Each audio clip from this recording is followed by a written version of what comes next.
ठाण्यातील आनंद आश्रमात मोठ्या उत्साहात गुरुपौर्णिमा साजरी. तमाम शिवसैनिकांचं श्रद्धास्थान असलेल्या ठाण्यातील टेंभी नाका येथील आनंद आश्रमात आज मोठ्या उत्साहात आणि आनंदात गुरुपौर्णिमा साजरी करण्यात आली. यावेळी राज्याच्या कानाकोपऱ्यातून आलेल्या शिवसैनिकांनी उपमुख्यमंत्री एकनाथ शिंदे यांची भेट घेऊन त्यांना शुभेच्छा देत गुरुपौर्णिमा साजरी केली. शहरातील आनंद आश्रमात दरवर्षीच्या प्रथेप्रमाणे उपमुख्यमंत्री एकनाथ शिंदे यांनी सहकाऱ्यांसह स्वर्गीय हिंदू हृदय सम्राट शिवसेना प्रमुख बाळासाहेब ठाकरे आणि स्वर्गीय गुरुवर्य धर्मवीर आनंद दिघे यांच्या प्रतिमेला पुष्पहार अर्पण करून विनम्रपणे अभिवादन केलं. यानंतर त्यांनी स्वर्गीय आनंद दिघे यांच्या खोलीत जाऊन त्यांच्या वापरातील वस्तूंवर फुले वाहून त्यांच्या पवित्र स्मृतींना अभिवादन केलं. यानंतर तमाम शिवसैनिकांनी उपमुख्यमंत्री शिंदे यांची भेट घेत त्यांना गुरुपौर्णिमेच्या शुभेच्छा दिल्या.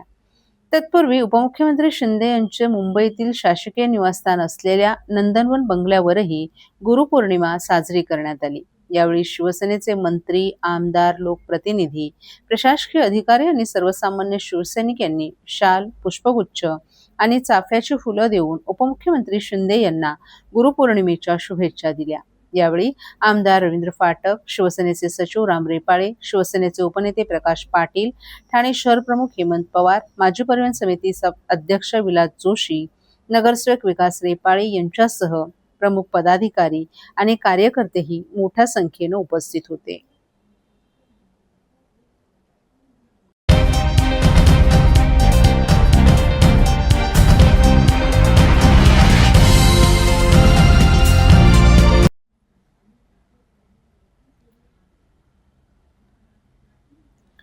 मुंबईच्या जिजामाता उद्यानाच्या धर्तीवर ठाण्यात साकारणार भव्य वनस्पती उद्यान आणि प्राणी संग्रहालय, राज्य शासनाकडून निधीला मंजुरी. मुंबईतील प्रसिद्ध जिजामाता भोसले उद्यान आणि प्राणी संग्रहालयाच्या धर्तीवर ठाणे शहरातही निसर्ग, जैवविविधता, पर्यावरण संवर्धन आणि पर्यटनाचा अनोखा संगम घडवणारे अत्याधुनिक वनस्पती उद्यान आणि प्राणी संग्रहालय विकसित करण्यात येणार आहे. ठाणे महानगरपालिका क्षेत्रातील आरक्षण क्रमांक 4 मौजे चितळसर मानपाडा येथील सुमारे 10 हेक्टर जागेवर हा महत्त्वाकांक्षी प्रकल्प साकारण्यात येणार असल्याची माहिती परिवहन मंत्री प्रताप सरनाईक यांनी दिली आहे. राज्यातील महानगरपालिकांमध्ये मूलभूत सोयी सुविधांचा विकास करण्यासाठी राज्य शासनाच्या नगरविकास विभागाकडून अनुदान दिलं जातं. त्या अंतर्गत उपमुख्यमंत्री एकनाथ शिंदे यांच्या सूचनेनुसार ठाणे शहरातील विविध विकास कामांसाठी शासनाने मोठ्या प्रमाणावर निधी मंजूर केला असून त्यामध्ये या वनस्पती उद्यान आणि प्राणी संग्रहालयाच्या विकासाचाही समावेश करण्यात आलाय. वेगानं विस्तारत असलेल्या ठाणे शहराला केवळ रस्ते, पूल आणि इमारतींचीच नव्हे तर नागरिकांच्या जीवनमानात भर घालणाऱ्या पर्यावरणपूरक प्रकल्पांचीही आवश्यकता आहे. मुंबईतील जिजामाता भोसले उद्यानाप्रमाणे ठाणेकरांना निसर्गाच्या सानिध्यात विरंगुळा मिळावा, मुलांना जैवविविधतेची ओळख व्हावी आणि पर्यावरण संवर्धनाचे संस्कार नव्या पिढीमध्ये रुजावेत, या संकल्पनेतून हा प्रकल्प उभारण्याचा आमचा प्रयत्न असल्याचं प्रताप सरनाईक यांनी सांगितलं. चितळसर मानपाडा परिसरातील सर्वे क्रमांक 51A11 येथील जागेवर प्रस्तावित या प्रकल्पामुळे ठाणे शहराला एक नवे ग्रीन डेस्टिनेशन मिळणार असून विविध प्रजातींच्या वनस्पतींचं संवर्धन, पर्यावरणविषयक जनजागृती, जैवविविधतेचं दर्शन आणि नागरिकांसाठी दर्जेदार विरंगुळ्याची सुविधा या माध्यमातून उपलब्ध करण्याचा मानस आहे.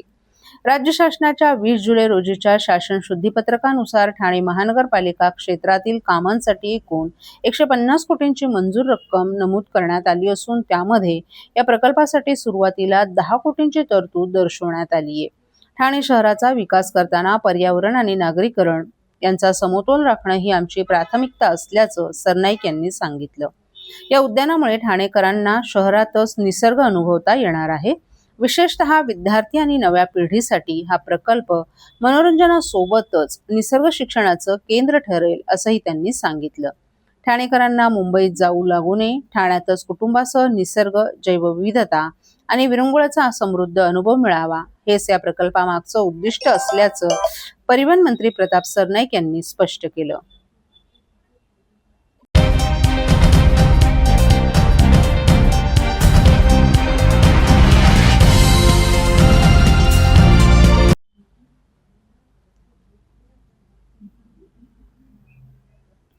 ठाण्यात महसूल शिबिराला मोठा प्रतिसाद, 76,000 नागरिकांना लाभ. मुख्यमंत्री देवेंद्र फडणवीस यांच्या वाढदिवसानिमित्त महसूल विभागाच्या वतीनं राज्यातील 288 विधानसभा मतदारसंघांमध्ये नागरिकांना विविध महसूल सेवा, दाखले आणि योजनांचा लाभ देण्यासाठी विशेष उपक्रम राबवण्यात आला। या उपक्रमातून राज्यातील सुमारे 10 लाख कुटुंबियांच्या समस्या सोडवण्याचा प्रयत्न करण्यात आला असून ठाणे जिल्ह्यात तब्बल 76,000 नागरिकांना या योजनेचा लाभ मिळाल्याची माहिती महसूल मंत्री चंद्रशेखर बावनकुळे यांनी दिली आहे। ठाण्यात आयोजित महसूल विभागाच्या विशेष शिबिराला बावनकुळे यांनी भेट देऊन विविध विभागांकडून उभारण्यात आलेल्या स्टॉलचीही पाहणी केली। यावेळी नागरिकांना महसूल विभागाच्या विविध सेवा आणि योजनांची माहिती देण्यात आली। शेतकरी, आदिवासी आणि विद्यार्थ्यांना आवश्यक दाखल्यांचं वाटपही करण्यात आलं। शिबिराला मोठ्या संख्येनं नागरिक आणि लाभार्थी उपस्थित राहून महसूल विभागाच्या सुविधांचा लाभ घेतला। यावेळी ठाणे जिल्हाधिकारी, जिल्हा परिषदेचे मुख्य कार्यकारी अधिकारी, आमदार संजय केळकर, आमदार निरंजन डावखरे, किसन कथोरे यांच्यासह महसूल विभागाचे अधिकारी, कर्मचारी आणि लाभार्थी उपस्थित होते। आमदार संजय केळकर यांच्या विधानसभा मतदारसंघात 8,000 नागरिकांना या योजनेचा लाभ मिळाला। याबद्दल बावनकुळे यांनी केळकर यांचं कौतुक केलं। जिल्ह्याचा उत्तम लोकप्रतिनिधी कसा असावा याचं उदाहरण संजय केळकर यांनी घालून दिलं असल्याचं त्यांनी सांगितलं। मुख्यमंत्री देवेंद्र फडणवीस हे वाढदिवस साजरा करण्याऐवजी सेवा कार्याला प्राधान्य देतात। त्यामुळे त्यांच्या वाढदिवसानिमित्त नागरिकांच्या समस्या सोडवण्यासाठी सेवा उपक्रम राबवण्याची कल्पना पुढे आली आणि त्याला मुख्यमंत्र्यांनी मंजुरी दिल्याचंही बावनकुळे यांनी सांगितलं। दरम्यान भाजपच्या वतीने मुख्यमंत्री फडणवीस यांच्या वाढदिवसानिमित्त रक्तदान शिबिरांचं आयोजन करण्यात आलं। प्रदेशाध्यक्ष रवींद्र चव्हाण यांनी या उपक्रमाला सुरुवात केली असून रक्तदानाच्या माध्यमातून गरजू रुग्णांना मदत करण्याचा प्रयत्न असल्याचं बावनकुळे यांनी सांगितलं। या शिबिरानंतर पत्रकारांशी अनौपचारिक संवाद साधताना बावनकुळे यांनी महसूल विभागातील जुन्या पद्धती आणि ब्रिटिशकालीन कायद्यांमध्ये बदल करण्याच्या दिशेने शासन काम करत असल्याचं सांगितलं। जमिनीशी संबंधित दाखले नागरिकांना केवळ 2 रुपयात उपलब्ध करून देण्याची प्रक्रिया सुरू करण्यात येणार असल्याची त्यांनी माहिती दिली। महसूल विभागाच्या सेवा अधिक सुलभ, पारदर्शक, गतिमान आणि नागरिकाभिमुख करण्यावर शासनाचा भर असल्याचंही त्यांनी स्पष्ट केलं।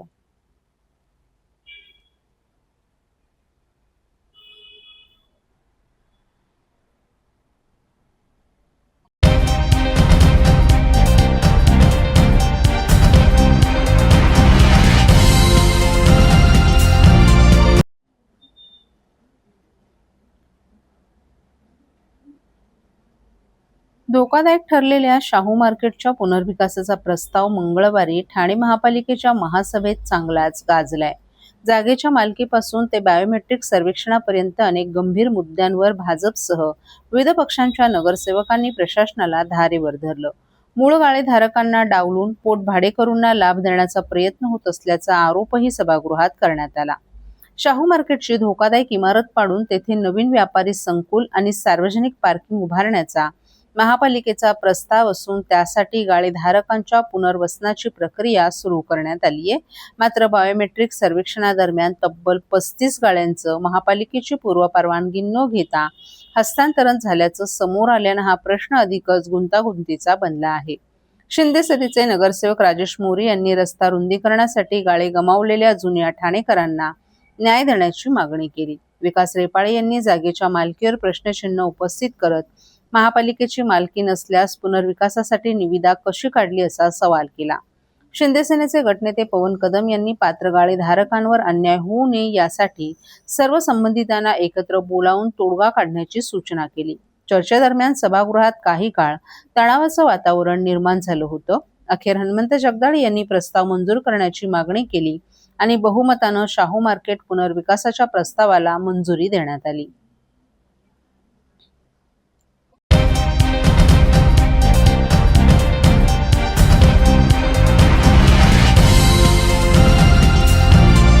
मुंबई महापालिकेतील महापौर आणि पदाधिकाऱ्यांच्या वाहनांवरून राजकीय चर्चा सुरू असतानाच ठाणे महापालिकेतही वाहनाचा मुद्दा चर्चेत आलाय।